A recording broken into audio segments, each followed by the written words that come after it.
Allez, suite de notre série à présent de la semaine consacrée à la Lorraine souterraine. Après la grotte de Pierre-Latrèche, nos spéléologues ont poursuivi leur périple en Moselle dans la diaclasse de la voie ferrée d'Audun-le-Tiche. Une plongée technique à l'aide de cordes entre des parois très resserrées. Un reportage de Samuel Mulin et Robin Droulez.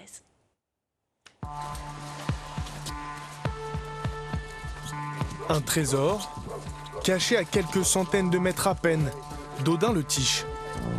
Au détour d'une ancienne voie ferrée, une immense paroi de roche et deux petites entrées qui ouvrent vers l'immensité. Quand ils ont creusé la voie ferrée, en fait, ils sont tombés sur les deux entrées. Et ça a été laissé un peu comme ça 2-3 ans. Et en 1958, les spéléos de Metz, sont rentrés dedans et ils ont exploré la grotte.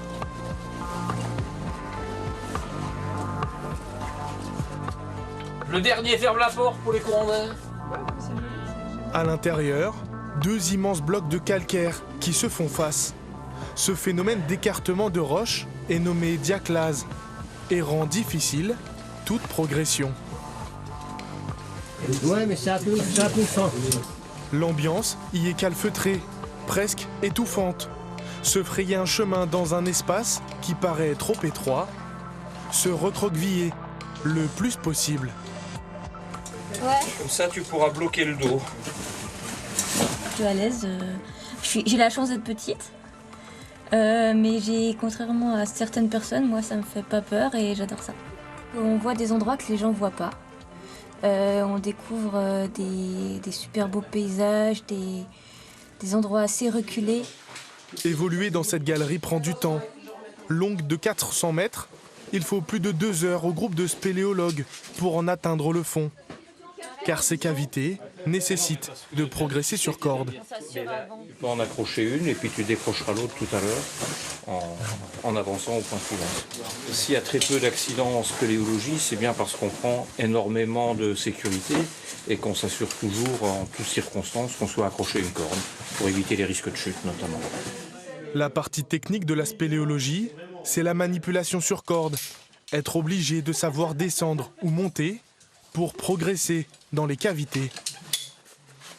Elle a plus qu'à pousser sur ses jambes pour monter le premier bloqueur. Elle va ensuite s'asseoir, pouvoir monter le bloqueur de poing en même temps que la jambe. Et voilà, ça monte tout seul. Celui qui sécurise Maude, c'est Théo. À 24 ans, ce Lorrain est l'un des plus jeunes moniteurs de spéléologie de France.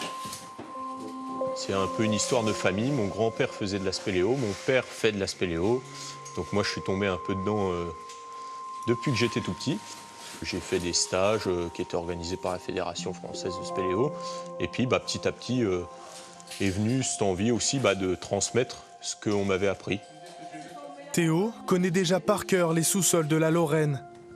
Pour la pause de midi, il décide de s'arrêter sous l'un des trésors que renferme la grotte. Une immense stalactite de plus de 4 mètres de haut, la Dame Blanche.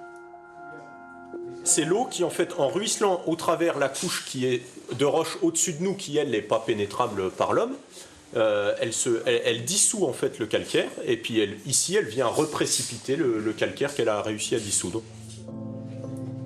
Pique-niquer dans un endroit hors du commun, avec une vue sur un impressionnant phénomène naturel. Et ton équipe ici est manger sous terre dans le calcaire et dans les concrétions, c'est quand même franchement original. Santé. La spéléologie, c'est aussi ça. Un moment hors du temps, entre humour et connaissance du risque.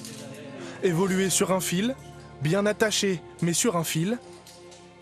Parfois oppressés, mais toujours guidés par leur passion d'expédition.